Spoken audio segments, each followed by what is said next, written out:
Assalamualaikum warahmatullahi wabarakatuh. Selamat datang kembali. Pada video kali ini kita akan memperdalam pemahaman kita tentang sebuah algoritma penjadwalan yaitu scheduler remaining first atau biasa dikenal dengan algoritma SRF. Nah, oke. Sebelum itu kita akan mengenalkan apa itu algoritma. Nah, algoritma penjadwalan sendiri adalah strategi atau metode yang digunakan dalam sistem operasi untuk memilih proses mana yang akan dieksekusi selanjutnya oleh CPU. Tujuan dari algoritma penjadwalan adalah untuk mengoptimalkan penggunaan sumber daya CPU, memaksimalkan throughput sistem, meminimalkan waktu tunggu proses, dan meningkatkan responsivitas sistem terhadap pengguna.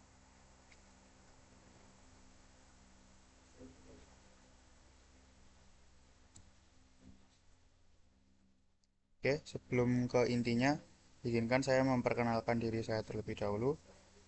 Perkenalkan, nama saya Maulana Hidayah Saif Alikan dengan NIM 23051204068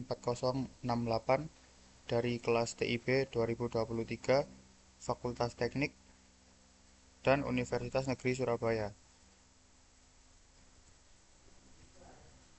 Nah, untuk pembahasan video kita kali ini, kita akan membahas 8 poin, yaitu yang pertama adalah pengenalan tentang SRF itu sendiri, lalu yang kedua ada konsep dasar dari SRF, lalu ada cara kerja dari SRF, nomor 4 ada implementasi dari SRF, nomor 5 ada kelebihan dan kekurangan, nomor 6 ada contoh penerapan SRF dalam kehidupan sehari-hari, nomor 7 ada dampak dari penggunaan algoritma, dan nomor 8 adalah kesimpulan dari video kali ini. Nah, apa sih scheduler remaining first itu? Jadi singkatnya, algoritma SRF merupakan salah satu algoritma penjadwalan di sistem operasi yang memprioritaskan proses dengan siksa waktu eksekusi terpendek untuk dieksekusi lebih dulu. Tujuan utamanya adalah untuk mengurangi waktu tunggu proses dalam antrian penjadwalan.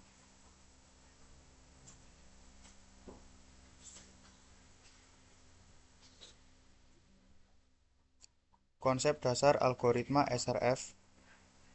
Konsep dasar dari algoritma SRF adalah bahwa proses-proses dalam antrian penjadwalan akan diurutkan berdasarkan sisa waktu eksekusi yang mereka miliki.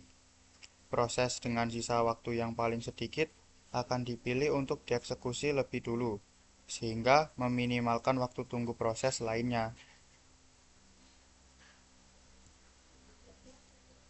Nah, bagaimana cara kerjanya? Di sini, algoritma SRF bekerja dengan membandingkan sisa waktu eksekusi dari setiap proses dalam antrian penjadwalan. Proses dengan sisa waktu yang paling sedikit akan diberikan prioritas untuk dieksekusi lebih awal.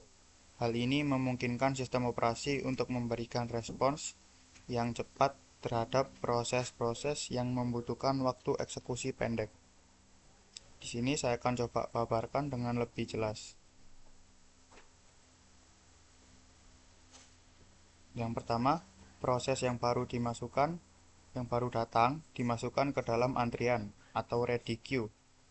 Proses dengan sisa waktu terkecil di antrian di ready queue dipilih untuk dijalankan. Yang ketiga, proses yang sedang dijalankan terus dijalankan hingga selesai atau proses baru datang dengan sisa waktu yang lebih kecil.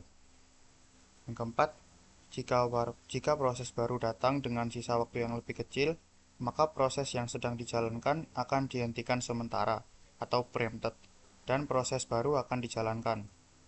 Proses yang dihentikan sementara akan dimasukkan kembali ke antrian atau ready queue.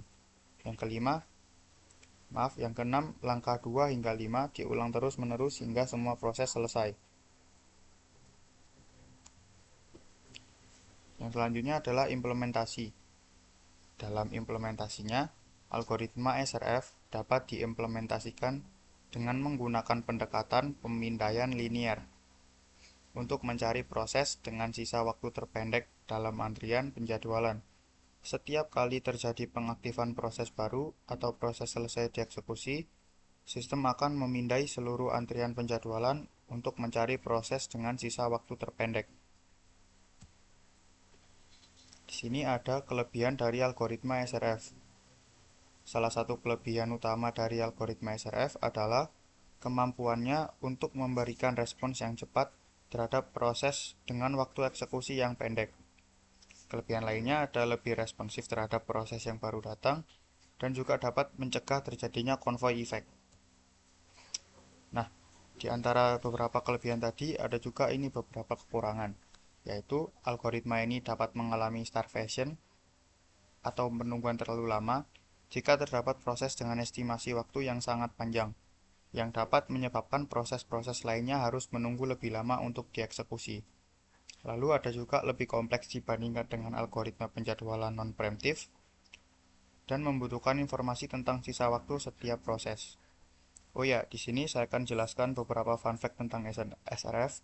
Algoritma SRF juga dikenal dengan Shortest Remaining Time First atau SRTF.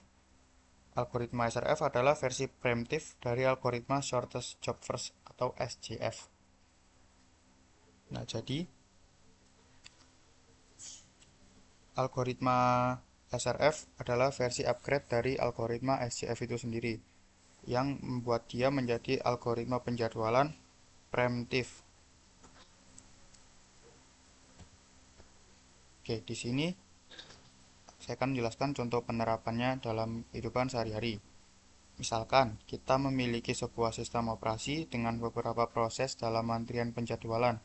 Dengan menggunakan algoritma SRF, sistem akan memilih proses dengan sisa waktu pengerjaan terpendek untuk dieksekusi lebih dulu. Ini akan membantu meningkatkan responsivitas sistem dan mengurangi waktu tunggu proses dalam antrian penjadwalan. Nah, beberapa contohnya dapat kita temukan di dalam penjadwalan proses di CPU, lalu penjadwalan pasien di rumah sakit, dan yang terakhir, penjadwalan antrian di bank.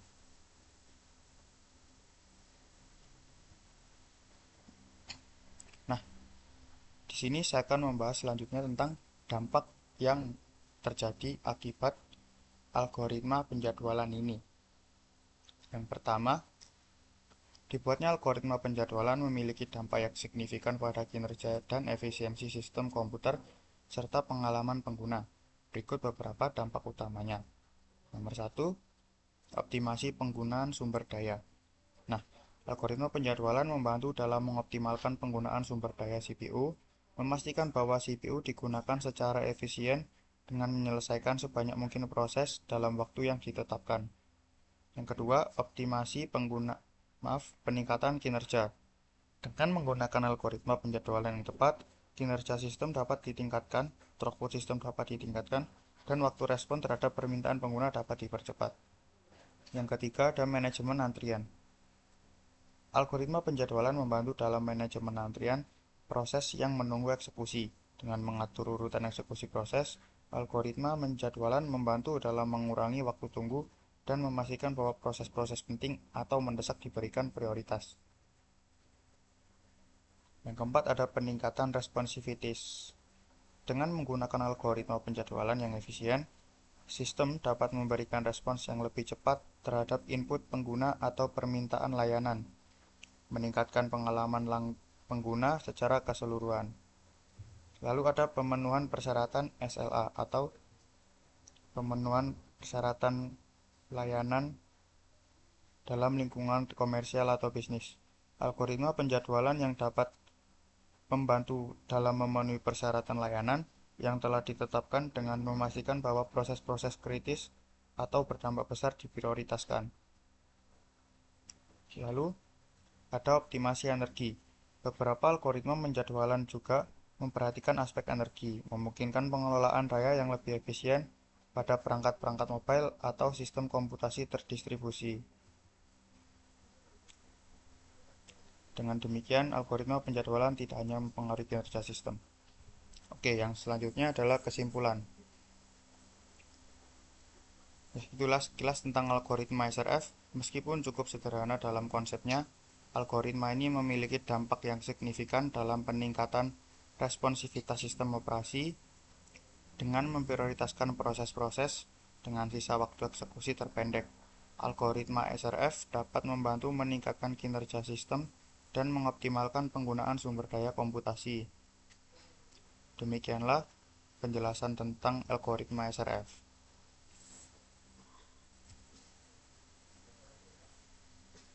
Nah, terima kasih karena sudah menonton. Di sini saya ucapkan terima kasih dan mohon maaf bila ada salah kata. Jangan lupa, bila ada hal yang ingin ditanyakan atau yang kurang berkenan ataupun yang masih belum jelas, bisa ditulis di kolom komentar.